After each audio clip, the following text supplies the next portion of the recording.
good evening. The time is 5:02 p.m. We'll go ahead and call this work session to order.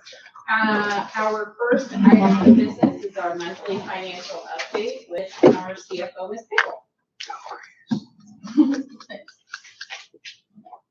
Good evening, Commissioners. Good evening.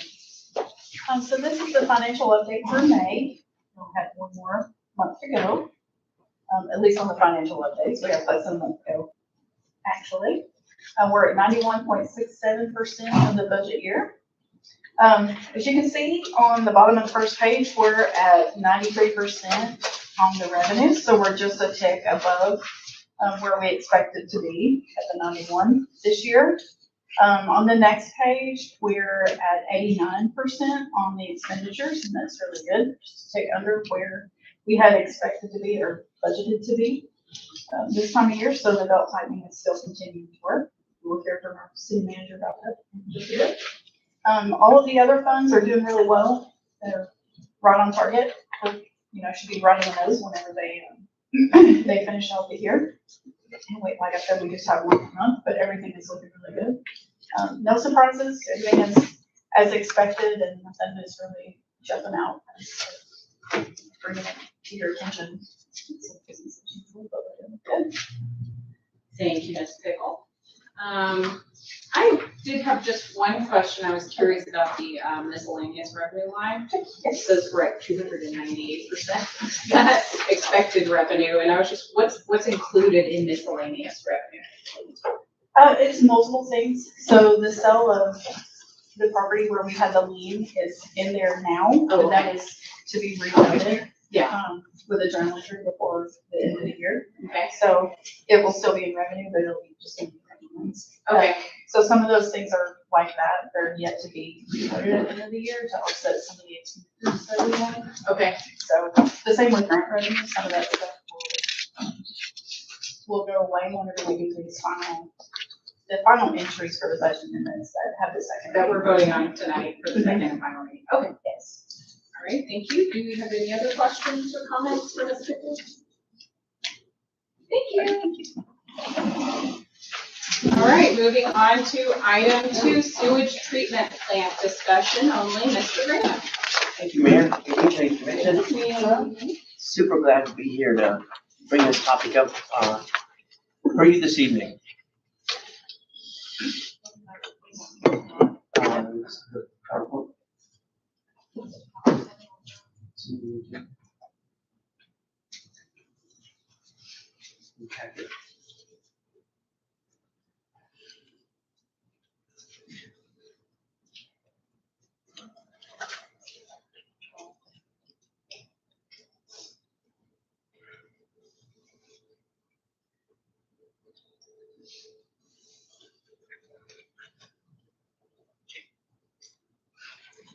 It's online if you find it. It's posted on the online.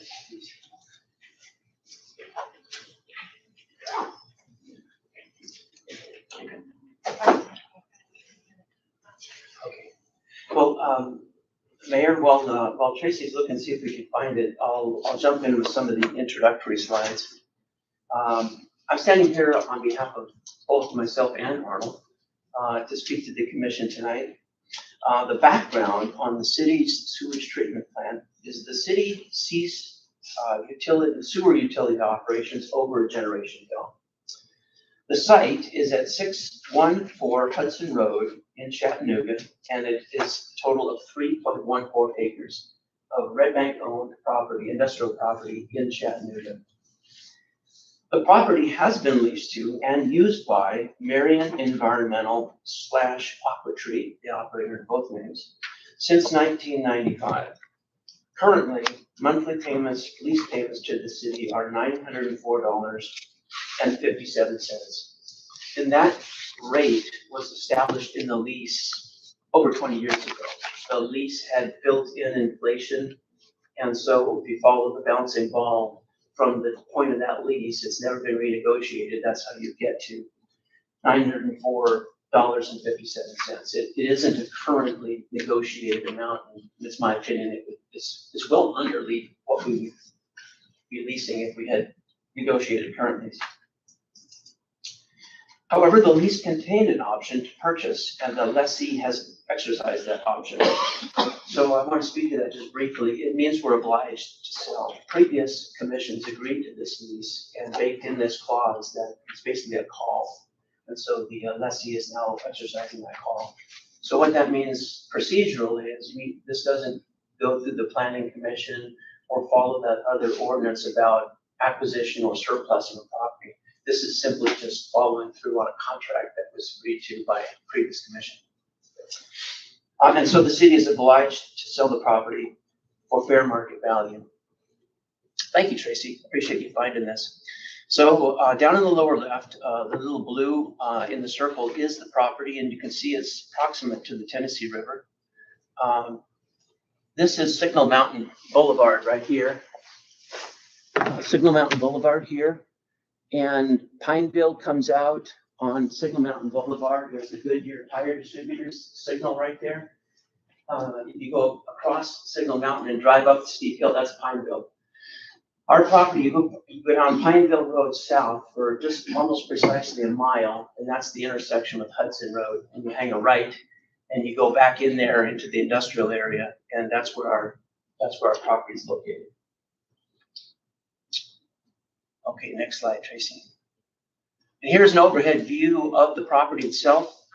It's 3.14 acres, and it actually is comprised of, I believe, 3 separate parcels. Here's a shot from Hudson Road, just what it presents as you drive by from the public right-of-way. And as you peek in again from the public right-of-way, you can see it's a heavy industrial operation. Marion Environmental is sort of the gold standard in terms of remediation regionally, and this is their footprint for their services they offer to this part of Southeast Tennessee. Okay, we did go get a current appraisal. Uniform Standards of Professional Appraisal Practice. That's what USPAP stands for. It is in the United States, it's the main rulebook for how you conduct an appraisal. And applying that criteria, we arrived at $314,000 as is what the appraisal indicates as fair market value. And I should indicate also that the appraisal is available. There's a hot link on the agenda for the work session. So anybody who wants to, there's a lot of information there, but the bottom line is the value. Okay, next slide, Tracy. Property conditions, it is, as you could tell by the picture, heavy industry site in the Moccasin Bend area, surrounded by other heavy industrial uses. Actually has a railway running along one side of it. Generally level site with sewer availability, but low visibility to the public. It's within a 100-year floodplain, so that affects the value. And it has been improved with an industrial building and other improvements that aren't ours. The lessee added those post signing the lease, so they don't factor into the value. Really, it's just the land is what we have to appraise. There are title and tenant issues.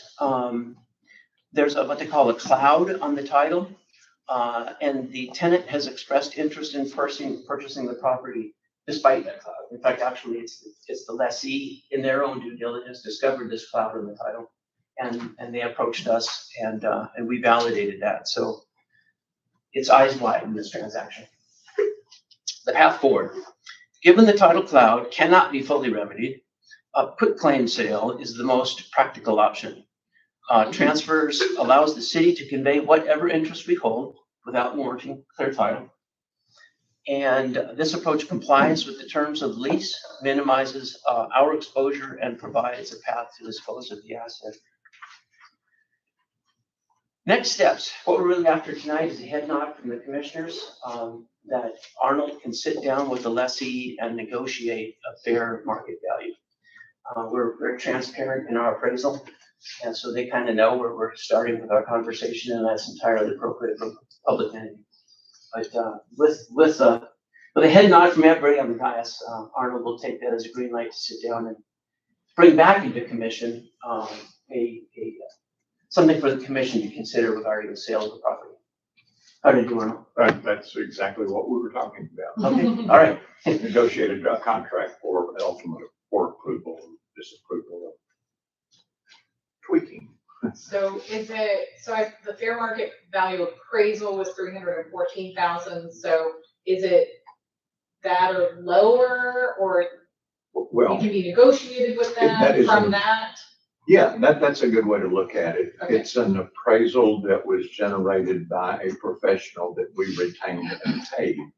It would be customary for the other party to perhaps have their own appraisal. Okay. And in fact, they had one done a couple of years ago and it was relatively consistent. So I don't expect difficulties, or certainly not significant difficulties, with the battle of the appraisers type stuff. Perfect. Thank you. Okay, do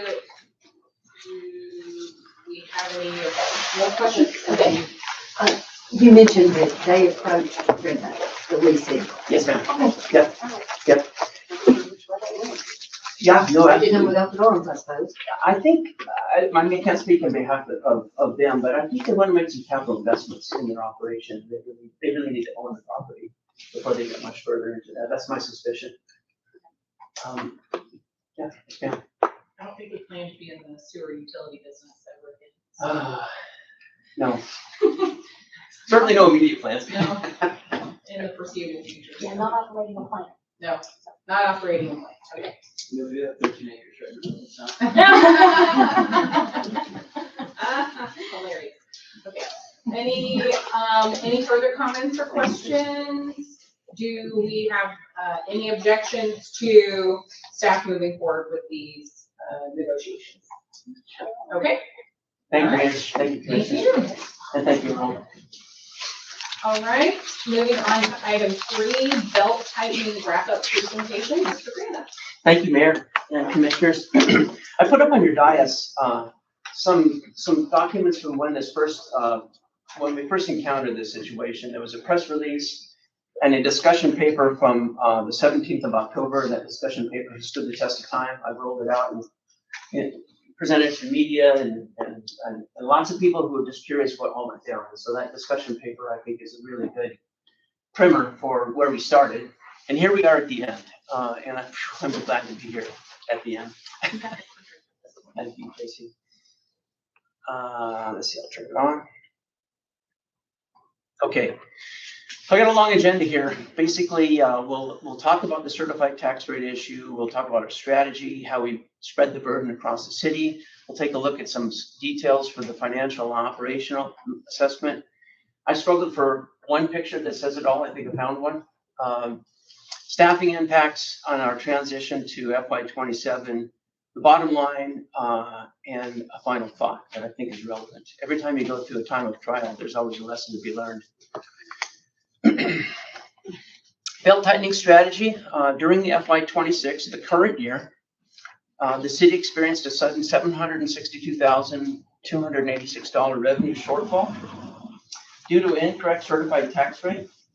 In response, the city implemented a comprehensive citywide belt tightening strategy focused on expenditure reductions, deferrals, and staff controls. And your Director of Administration Finance in the second meeting in December actually presented our belt tightening strategy. Thank you, Tracy.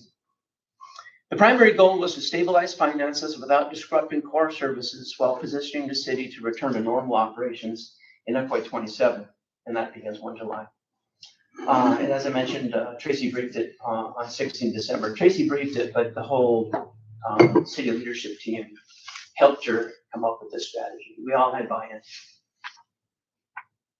The strategy overview, basically it was a hiring freeze and vacancy management, and I put in blue wherever they occurred.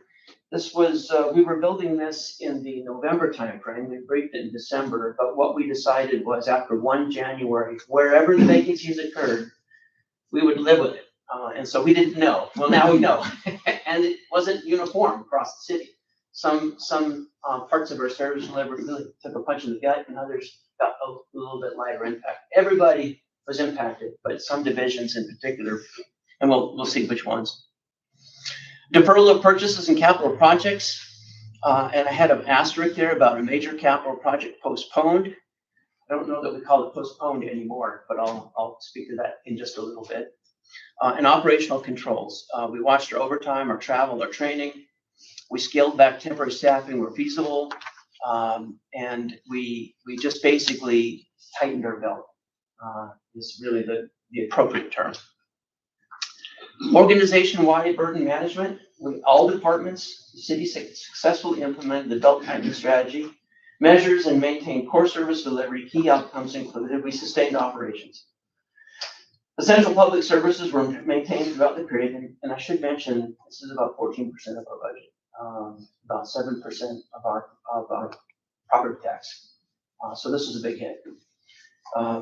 Departments adapted operations to function within reduced staffing and resource levels. Ultimately, 5 of 6 departments experienced prolonged vacancies. Personnel-driven savings with operational impacts. The vacancy management played a central role in achieving cost containment, and I'll show you in a minute that we did achieve cost containment. Personnel restructuring efforts, including conversion of positions in some cases, demonstrated targeted approaches to efficiency. Basically, we had a lot of meetings with Tracy to figure out how to navigate around a particular vacancy without breaking our commitment to hold vacancies. And we were very diligent about that. We had a lot of conversations about if this was something we should come to the commission and ask for relief because it was particularly painful. But in the final analysis, we decided that we would stand behind our commitment to hold these vacancies and not ask for any relief. And so here we are, fulfilling that commitment. Deferrals and service trade-offs, delayed purchases and projects created a backlog of future needs. Targeted service levels, training opportunities, and operational enhancements were scaled back or postponed. Particularly, adjustments to the police and fire, wages, and onboarding of Paycom software package. Those were delayed about half a year. All right, here's the numbers. Financial and operational assessment, what worked? Rapid, coordinated implementation across all departments, effective use of controlled measures, staffing, deferrals, and spending limits, ability to absorb a significant revenue disruption within a single fiscal year, and continued delivery of all essential services. The numbers. The FY26 budget forecasted a use of fund balance to the tune of $407,869. That was what we planned to do. Then, a couple of months later, we learned of a loss of revenue of an additional $762,286. So it would be reasonable to think that we would wind up using $1,170,155 of fund balance. But in fact, the projected use of fund balance as of right now today is $413,293, almost back where we budgeted. So basically, we absorbed the entire below in one fiscal year. And it's been hard. I'm about to cry. Trade-offs and constraints, vacancy-driven savings required immediately, work unit operational adjustments, overtime and workload redistribution, reduced net efficiency gains. We deferred expenditures, but some of those create future financial obligations, like the new hose for the firefighters. Truth be told, it's actually already sitting in the fire station because the supplier said, can you just get it out of my warehouse and pay me when you get the authorization to pay me? So that's kind of the weird stuff that starts happening when you distort your financial spending plan mid-phase like that. We haven't broken the seal on the package. And if the budget didn't pass, we need to send it back. But it is in fact sitting in our fire station right now. Employee fatigue and morale impacts, but we're not broken. Here's the picture I think that says it all. 2 PIUs parked with no officers to drive them. And that picture really hits me hard. That's hundreds of warnings and maybe a couple of dozen citations and a few minutes later the responses and canceled leave. You know, there's all kinds of things that we had to do because those PIUs are parked. And it breaks my heart to think that we have HR, we have a chief of police, we have a vehicle, we have radios, we got all the stuff to outfit them, and we just need the human being. And we don't have that. So I don't want to dwell on it too much, but that picture kind of breaks my heart when I look at it. That to me, epitomizes just idle capacity while we get through this budget cycle. But here we are. Did we lose momentum? Not yet. And the one big enduring impact, and I think I get to that next slide. 2 more slides. Here's kind of a breakdown of the numbers staffing impact. The hiring freeze and vacancy strategy resulted in the following. We have 1 in administration, and that 1 person amounted to 20% of our front desk coverage.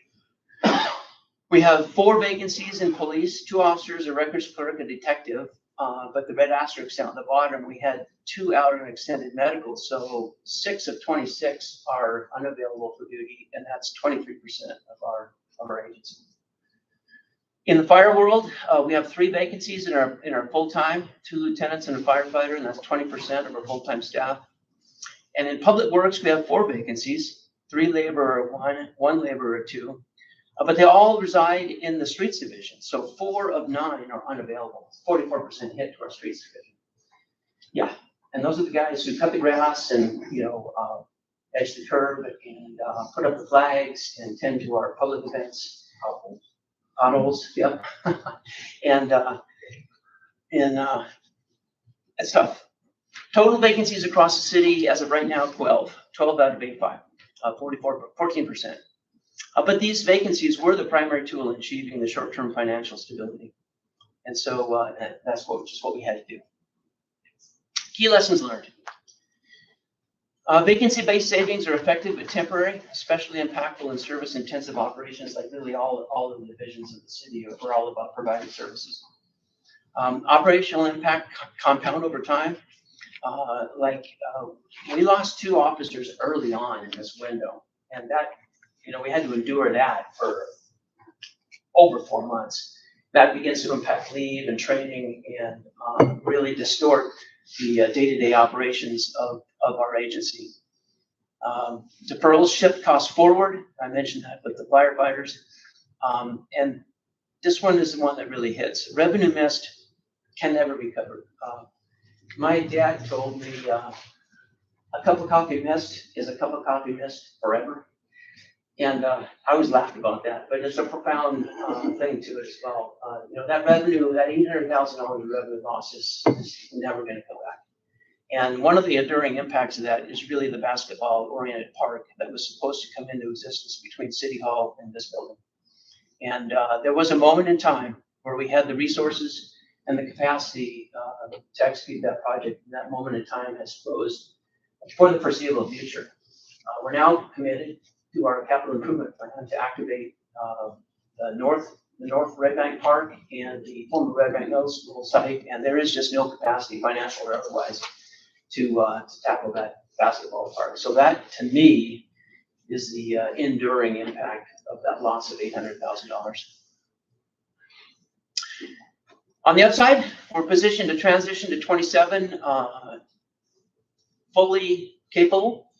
Strategic reinvestment in personnel. There's a whole bunch of recruitments out on the website right now. Tracy's going to be busy for the next probably 6 months to work through that wave. Just in her HR hat, she's already busy. Phase restoration and deferred needs. We will pay for that fire hose and break open the package and replace the old stuff. And the finances are stabilized. The numbers are the bottom line. We're back into a healthy position. We're really essentially where we had planned to be when we passed the FY26 budget. So that's a good news story. Bottom line, the FY26 belt tightening strategy enabled the city to successfully navigate a significant and unexpected revenue shortfall. Departments demonstrated adaptability in implementing necessary cost controls, and that's really the department directors, all 6 of them, stepped up and helped each other.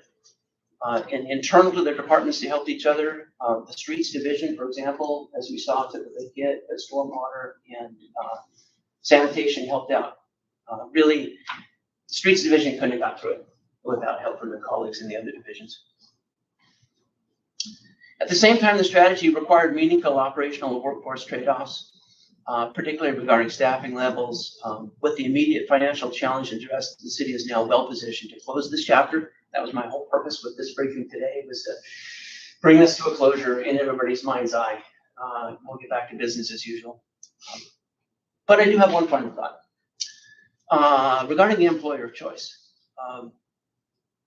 That's a definition in the top paragraph there. Employer of choice encompasses competitive pay, valued benefits, engaged workers doing meaningful work, strong leadership, and an attractive workplace culture.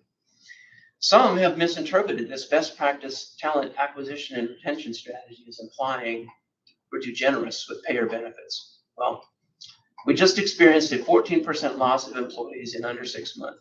None of them left because they were overpaid or benefits were too generous.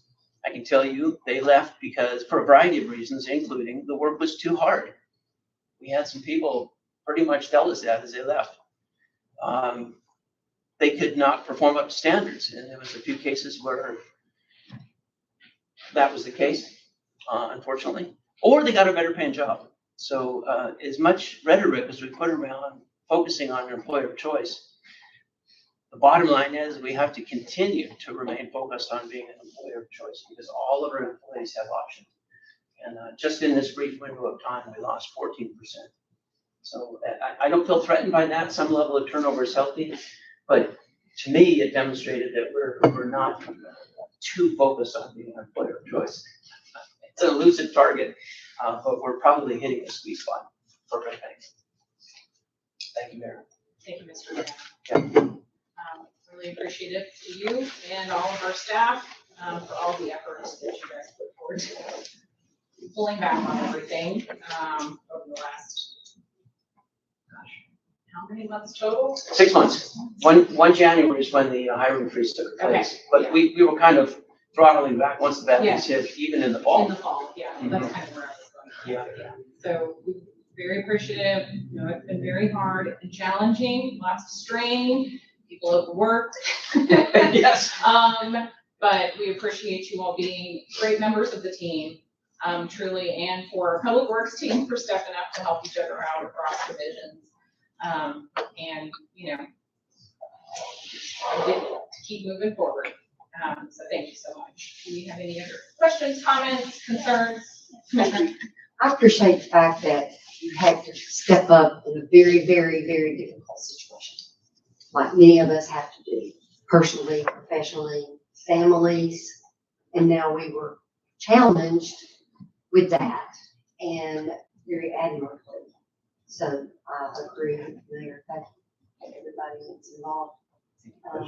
Well,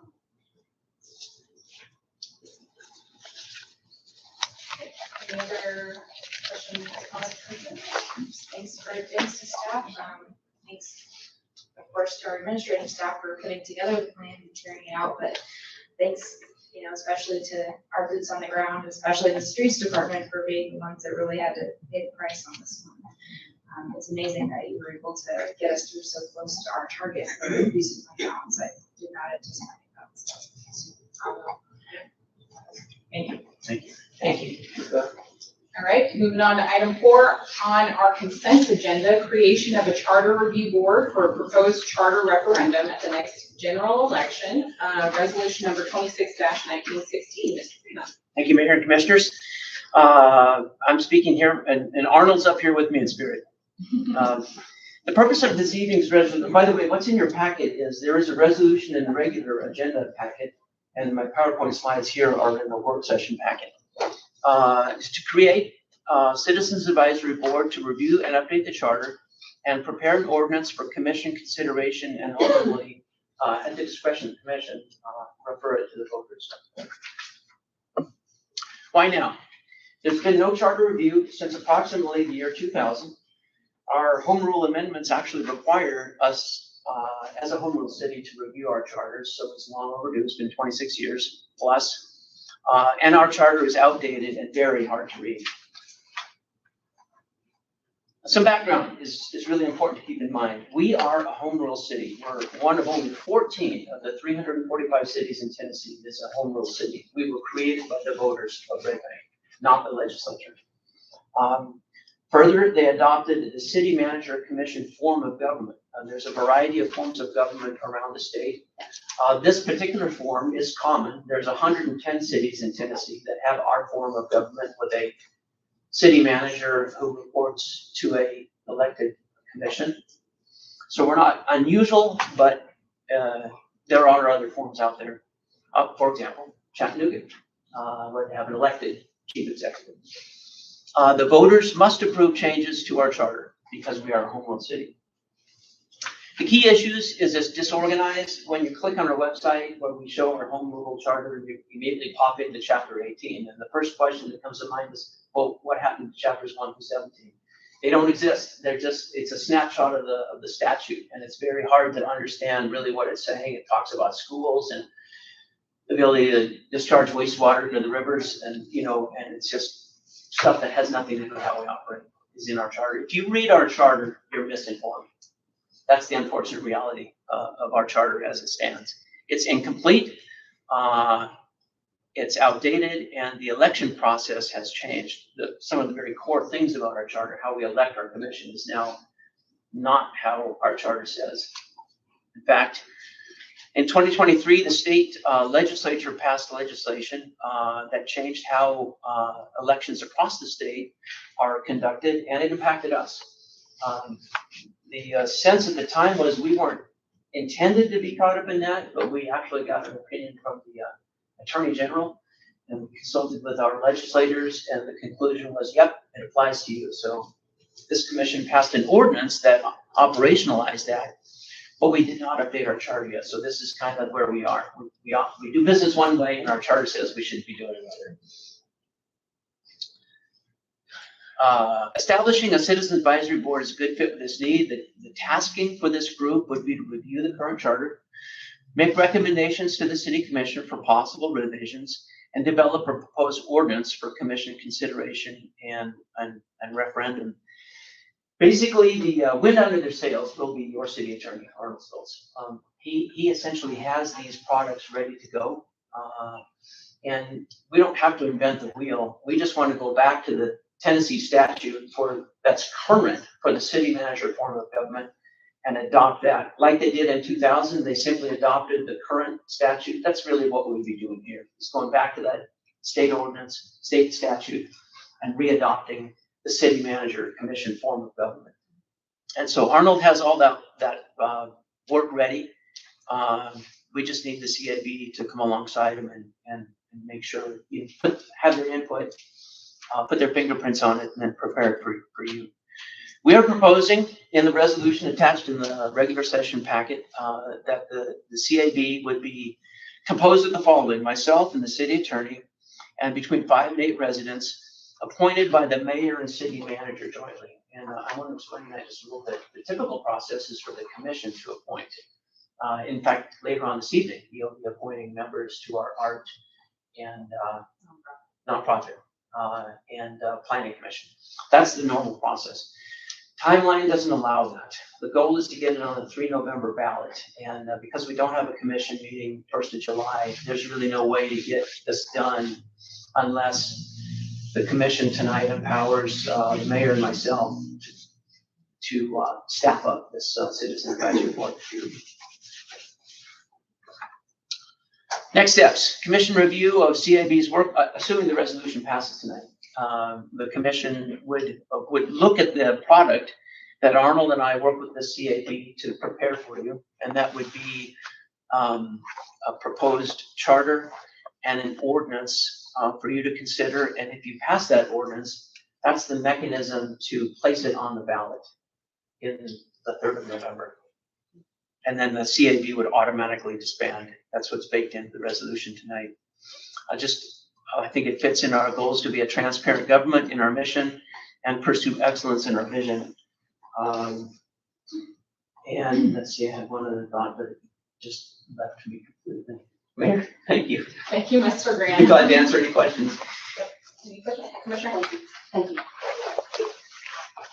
I think in a conversation we had, it was suggested that there would be one representative from each community. CAB. Yeah. The existing CABs. I decided that might not work because there might be a CAB didn't have anybody, so I loosened it up. But that is kind of the pool we're going to be from the committees is yes, what I'm trying to yes, think of. advisory boards, the existing Advisory boards, yeah. like the nonprofit, the festival, people who really kind of had some exposure to us, kind of know how we're wired together. Would you be considering a representative from each of those or cross-section of our? It'll be wide open, actually. It'll be wide open. And my goal is to make it a cross-section so that, the community broadly, all aspects of it are well represented. I'd like to see 8 if possible. I mean, the more the better. Okay. If possible. All right. Later. Thank you, ma'am. Any other questions, comments? That was my question, how would people be selected? Okay. We will put it up on the website and social media, and anybody who is so inclined can put in an application. And we'll look at them all, the mayor and I will look at them all. I'd say there'll be a lot. I would hope so. Yeah, this is a big deal. It is very fundamental. Literally the document that tells us how to act as a city and operate as a city. Will there be chapters 1 to 17? It will read coherently when we're done with it. I promise you that. You won't read it and wonder what you've missed. I guarantee it. What we have on the website right now isn't actually even complete. It doesn't show some of our home rule amendments. They have just fallen off everybody's radar. And I'll give you one example. Why do we have concurrent jurisdiction in this courtroom? Why do we see tri-state crimes? Well, that was a home rule amendment, and you can't find it on our website right now. I've never seen it myself. So we have to go back and recapture all those documents. We have to work with MTAS, and Arnold's been doing a lot of research to actually forensically reconstruct our city charter and bring all those bits and pieces back into the Citizen Advisory Board. Arnold has some experience with this in the Wayback Machine. There was a Citizen Advisory Board that's met, and as Arnold, they used to meet over dinner. It was kind of a casual thing because they weren't really looking at closing a 26-year gap or making big changes. But the city has done this in the past, and then just for the last 26 years or whatever, haven't done it. Moving forward, is there a plan for keeping it periodically updated in the future? Well, absolutely. I would hope so. Certainly, I'll do my best. And I think staff now are generally aware this is a thing. Tracy's aware. Tracy's really struggled with the incompleteness and incoherence of the city charter as she came into her roles. Is that fair to say? Yeah. Yeah, I'm looking for chapters. It's a mystery. So we'll get it squared away, and then perhaps the commission can help us, and all the people listening can help the city of Red Bank stay on track. Yes, put Humpty Dumpty back together again. Thank you, Mayor. Thank you.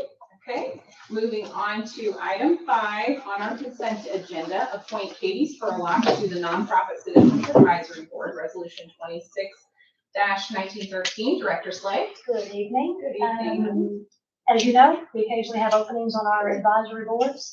We try to push the application invitation out on social media, but sometimes they just come to us.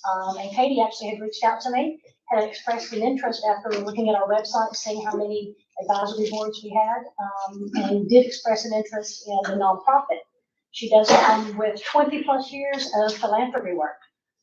And was looking to make a commitment back in Red Bank. So we asked her to apply, and we have a vacancy. So yeah, that's on the agenda for her appointment. The timing is epic. We're closing up our round 3 of our nonprofit ARPA award grants. So she'll come on board and get right to work with us, and hopefully be back in the next 2 months to make those awards. She could not be here this evening. She had already had a planned trip out of town, but expressed her appreciation for your consideration. Director Slay. Thank you. Yeah, the application seems very robust. Yes. Lots of really amazing experience that she would be bringing to the table. It sounded like. Agreed. Any other comments, questions? Okay. Thank you so much. Thank you. And thank you, Ms. Spurlock, from wherever you are, for volunteering.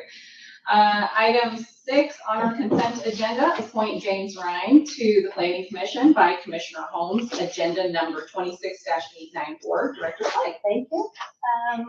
We recently had Ben Richards, who was on our planning commission. Congratulations, they are homeowners, but it was not in Red Bank. So with their relocation out of town, that created a vacancy. Typically, our planner usually has connections with people in the community, and James's name came up. So we did connect him with Commissioner Holmes to have a conversation, and he is here this evening and eager to be an active member of the planning commission. Thank you, Mr. Ryan. Thank you. Any questions, comments? Thank you for being willing to serve. Yeah, excited for it. Very grateful. Okay, you had a good conversation with him, I guess? Excellent. Thank you for being here. Thank you. All right, item 7 on our consent agenda, accept the Tennessee Arts Commission FY27 Arts Education Project Support Grant of up to $13,500 for year-round art classes for the active older adults, resolution number 26-1914. Mr. Gravy. Thank you, Mayor Dalton.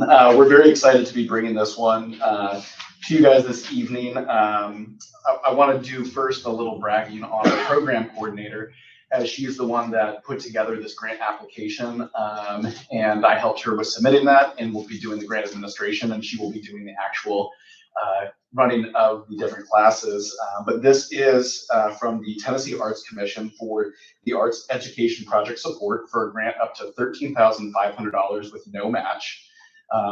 And this will allow us to do year-round art classes for our active older adults program at no cost to our active older adults.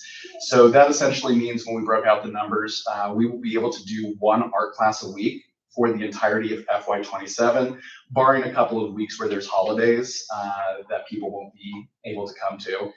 We're going to be stretching that across partnership with the Chattery and their connection with artists, Scenic City Clay, Scenic City Clay, and various other artists. So we'll have a very diverse pool of artists coming in that we will be compensating fairly to come do art with our AOA. And at the end of the fiscal year, we will be doing another grand AOA art gala.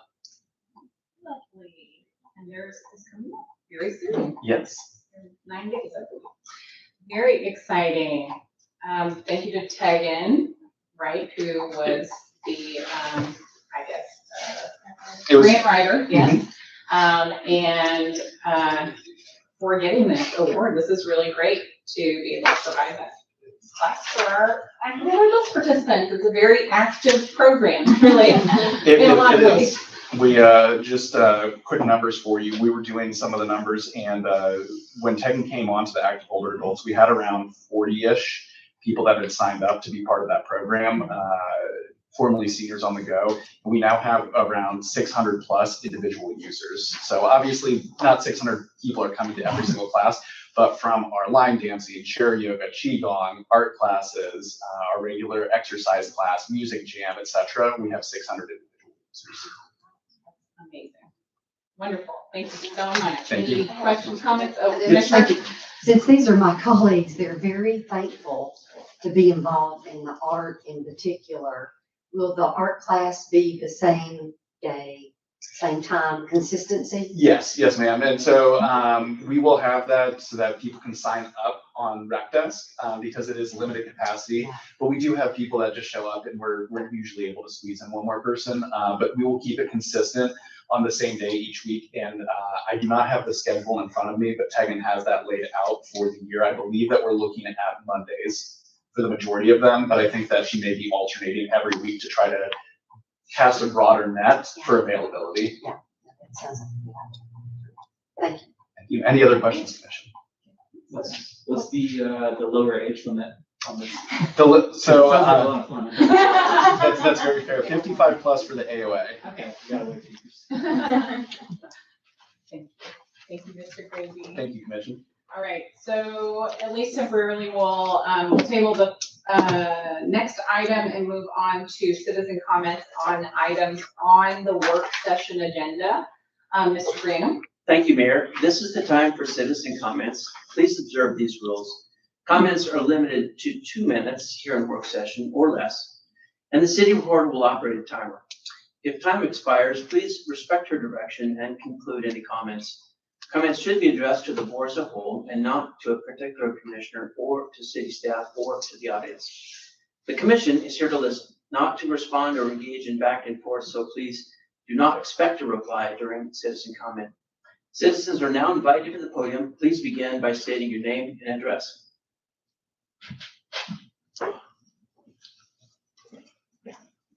Chapel 3901, Knollwood Drive. Don't know why I couldn't remember my address. Sorry about that. Unusual work session comment, but here we go. So thank you for the opportunity to speak at the work session as well as a regularly scheduled meeting. Just a few really fun or positive things. An encouraging note that was sort of sussed out of the financial report, which was in the session regarding development of the city. I noticed that permitting revenue was well beyond what was budgeted, which to me indicates an interest in Red Bank and an investment in Red Bank. So that's pretty cool, especially at a time when development is not the easiest choice to make. Speaking of investment, no one can argue that the hard work to responsibly use citizens' tax dollars was not done. So thank you, City, for the belt tightening, as multiple commissioners said. Especially the staffing restructuring was really helpful. Efficiency gains were made, we moved the mark, we kept up speed, and I have no clue how y'all did it. So thank you for that. I know that there's always a limit. It looks like maybe we reached it. Let's not try that again, and hopefully we get right back up to speed with the workforce. And finally, the water treatment plant sale, potentially, seems like an exciting move, especially when there might be any potential land acquisitions that may be of interest to the city, like a new look at Stringer's Branch on the Boulevard. Thank you very much. I appreciate it. Thank you all. Mr. Buller. Any further comments on items on the work session agenda? Okay. If not, if everyone is okay with it, we will return to item 8. On our consent agenda, renew all citizens advisory boards, resolution number 26-1915, Director Perry. Yes, and we, over a couple of years, we established 5 citizen advisory boards. They were set up to expire after 3 years. All 5 have currently expired, so we are just putting a resolution before you to renew them all at the same time for another 3 years. 3 years. Yes, ma'am. Would it be from June 16th? Yes. Okay. Okay, thank you. Any questions, comments about that? Okay, sounds good. Thank you so much, Ms. Perry. Our final item of business, item 10, is there any other business to discuss? Nope. Okay. If that's the case, we will go ahead and adjourn our work session and we will return at 6 p.m. for our regular meeting. Thank you. Presentation.